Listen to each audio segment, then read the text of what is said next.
Good afternoon, everyone. It's nice to know that you are all having good day.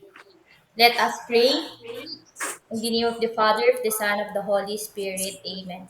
Our Father, who art in heaven, hallowed be thy name. Thy kingdom come, thy will be done on earth as it is in heaven. Give us this day our daily bread and forgive us our trespasses, as we forgive those trespass against us. And lead us not into temptation, but deliver us from evil. Amen. In the name of the Father, of the Son, of the Holy Spirit. Amen.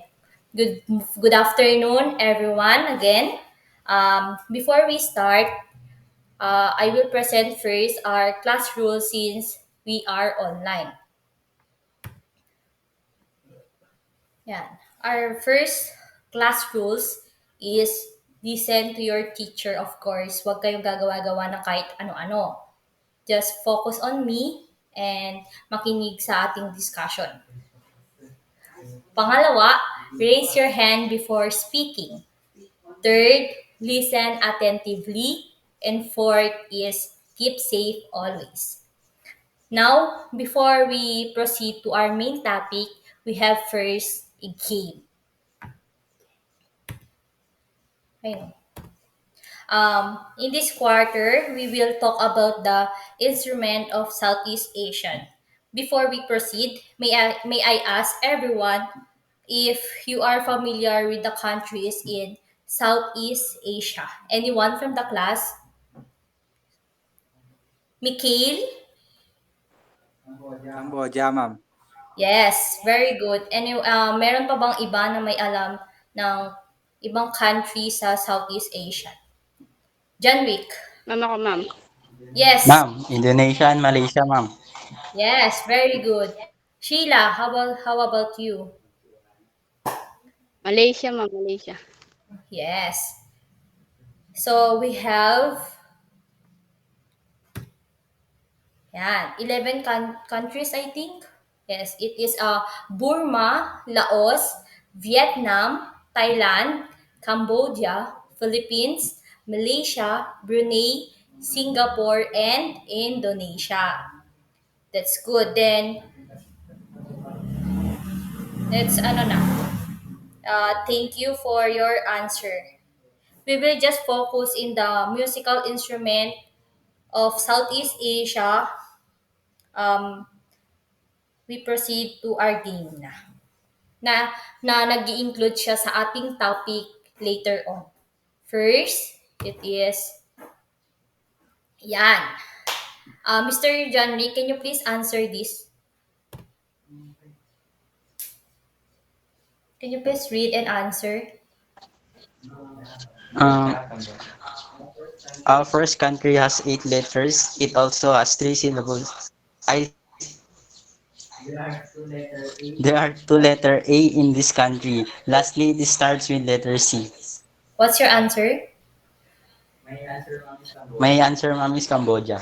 Okay, tingnan natin kung tama ang sagot mo.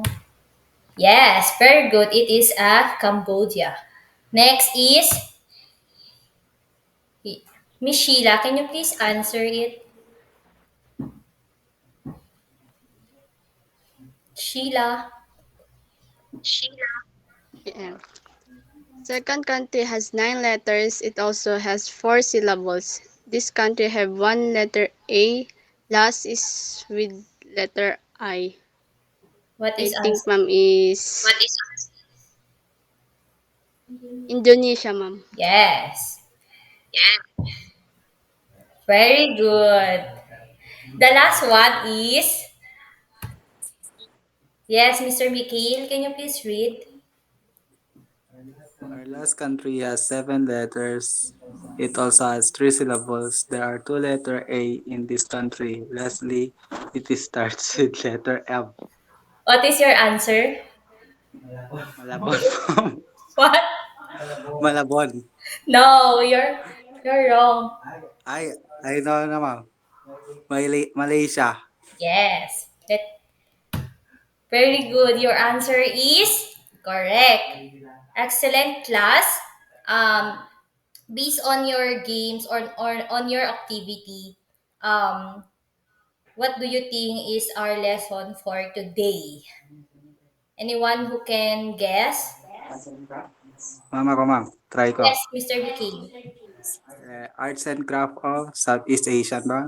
You're wrong. Ay. Anyone from the class? Yes, Ma'am, Mr. John Wick. Ma'am, I think, ano ma'am, different music of Southeast Asian country ma'am.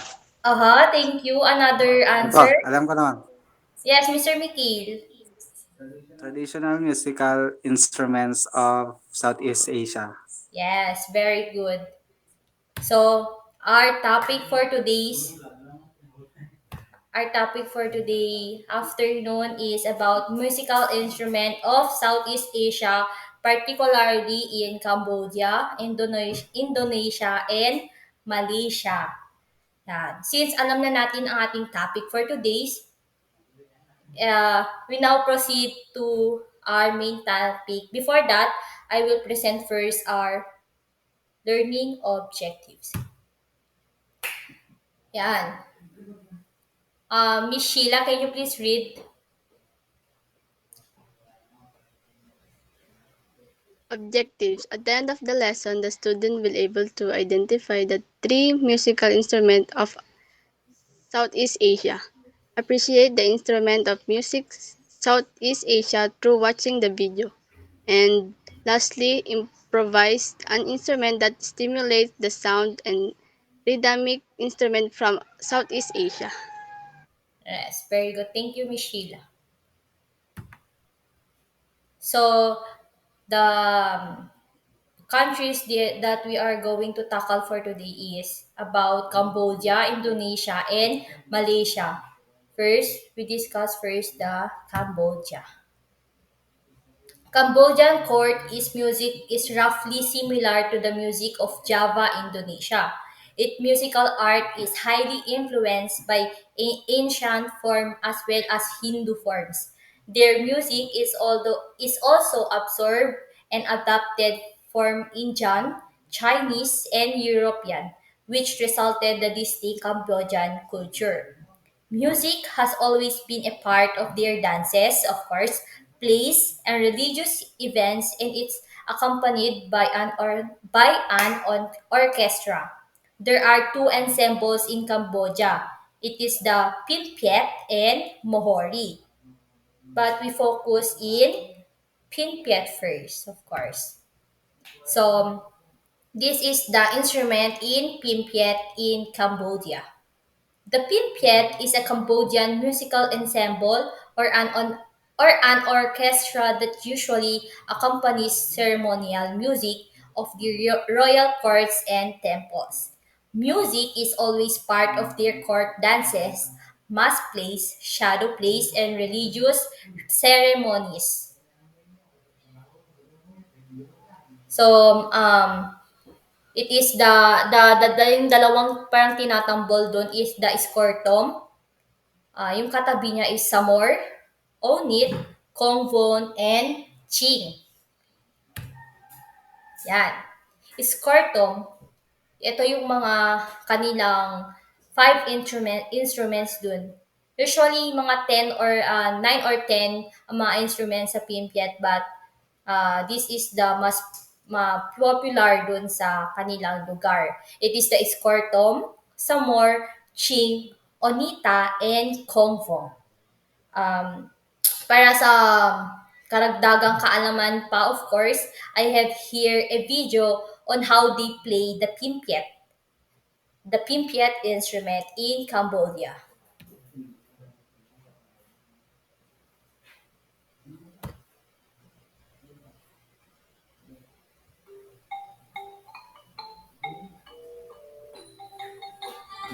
Panoorin nyo to, later I will ask a question.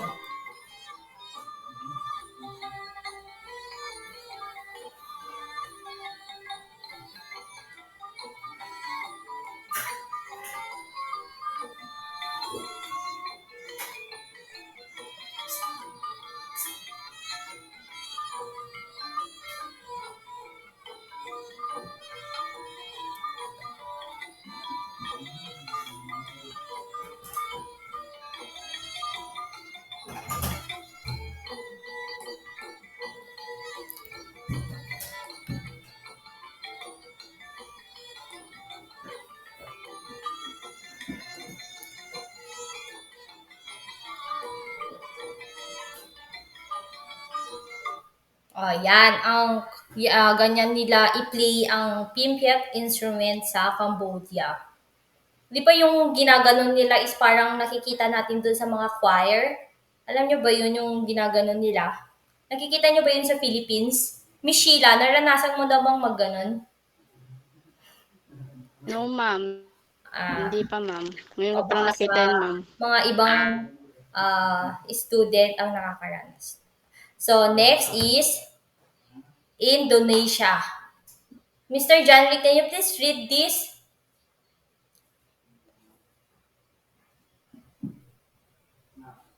Ma'am, Read. gamelan or gamelan orchestra is most popular from the music in Indonesia. There are many types of gamelan, but the famous is the Japanese and Balinese gamelan are almost famous. It contains a variety of instruments such as metallophones, xylophones, kedang and gongs, bamboo flutes, bowed and placket strings. Yes, thank you. So, dito nga, sabi niya is, may dalawa silang famous gamelan. It is the gamelan Javanese and gamelan Balinese. Ito yung gamelan Java at sa kabila is gamelan Bali. Um, Japanese gamelan used for court music, percussion dominated style of playing gives solemn character. Sa Balinese naman, used for sacred music, consists of metallophone and mostly gongs, sudden change of tempo, and dynamics are the basic characteristic. Sounds are very bright and brilliant. Use of fast and rattling sounds of cymbals makes distinctive. So, yun ang pinagkakaiba nila. Kasi yung Japanese is sa court music and sa Balinese naman ay sa sacred music. Yun ang pinagkaiba ng gamelan Japanese and gamelan Balinese. So I have here a video I think that na more pangdagdag information on how they play this.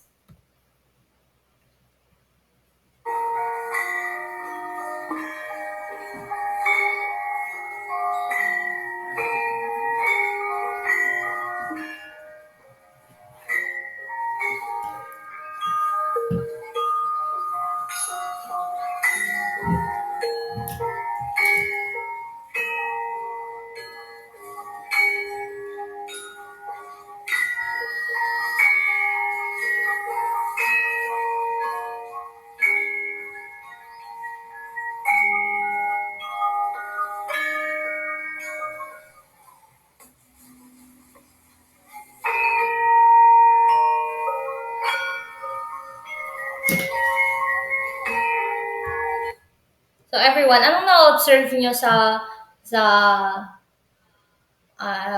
music na piniplay nila? It is slow ba or nakakaantok? Ganon. Sheila. Ma'am, Yes, Mr. John Rick.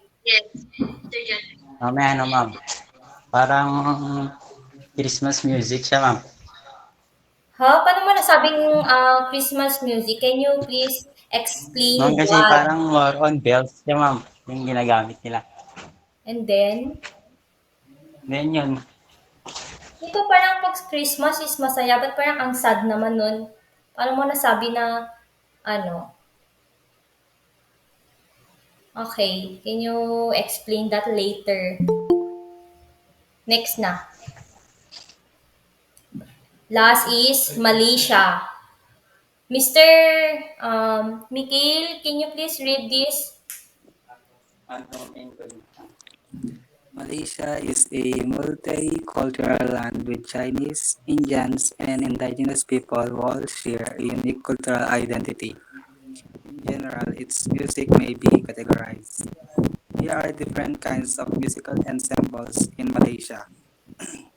Agung and Kulintang Kertok. Yes. May dalawa daw silang different kind of musical ensembles in Malaysia. It is the Agungan Kulintang and kertok. Yan.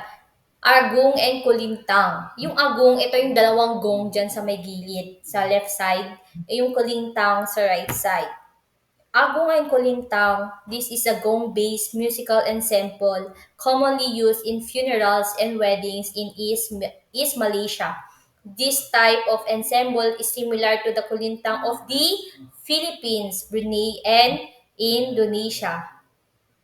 Nakikita nyo ba yung similar? Ha, Mr. Janrick?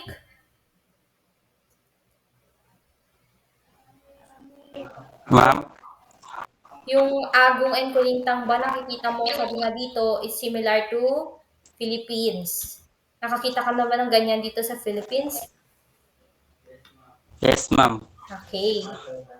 Sa Showtime po, yung Okay, thank you. Thought this is the way they play this. Sa ano to? Sa kulintang.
Yan ang agong and kulintang.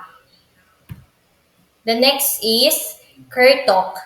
This is a musical ensemble from the Malay Peninsula that consists of xylophones, played swiftly and rhythmically in traditional Malay functions. Diba dito is parang mga bamboo siya na pinatong lang sa kahoy. Nakikita nyo ba? Yan. Ang yan ang musical ensembles nila sa Malaysia or Malay Peninsula.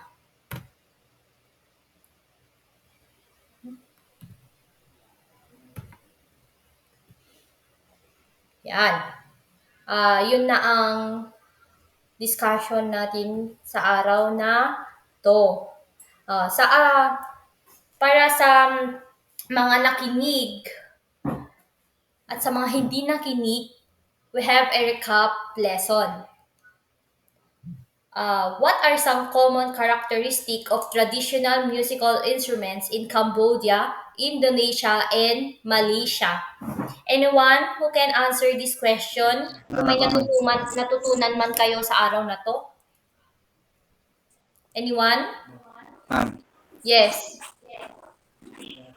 the traditional musical instruments of Cambodia, Indonesia, and Malaysia share common characteristics, including a focus on percussion, use of natural materials, emphasis on tonal qualities, ensemble-based performance, and ceremonial or cultural significance, reflecting the rich musical heritage of these Southeast Asian countries.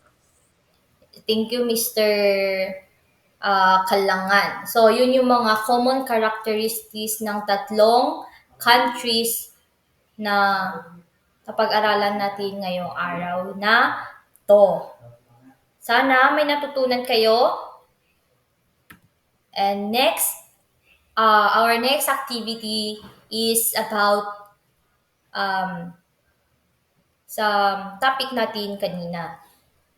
Direction, improvise an instrument that stimulates the sound of any rhythmic instrument or rhythm instrument from Cambodia, Indonesia, or Malaysia. Have this ready for your performance sa next meeting natin on Thursday. So, i-ready nyo yung mga kakailanganin nyo na mga instrument para sa ating performance next meeting. Sana aasahan ko na may magagawa kayo. Okay? Yes, ma'am. Yan. For your assignment, compare and contrast the similarities and differences between Pimpiet, Javanese gamelan, Balinese gamelan, Agung and Kulintang, and Kertok. Consider musical elements, cultural context, and the role of each ensemble within this culture. I will send na lang this sa GC nyo, okay?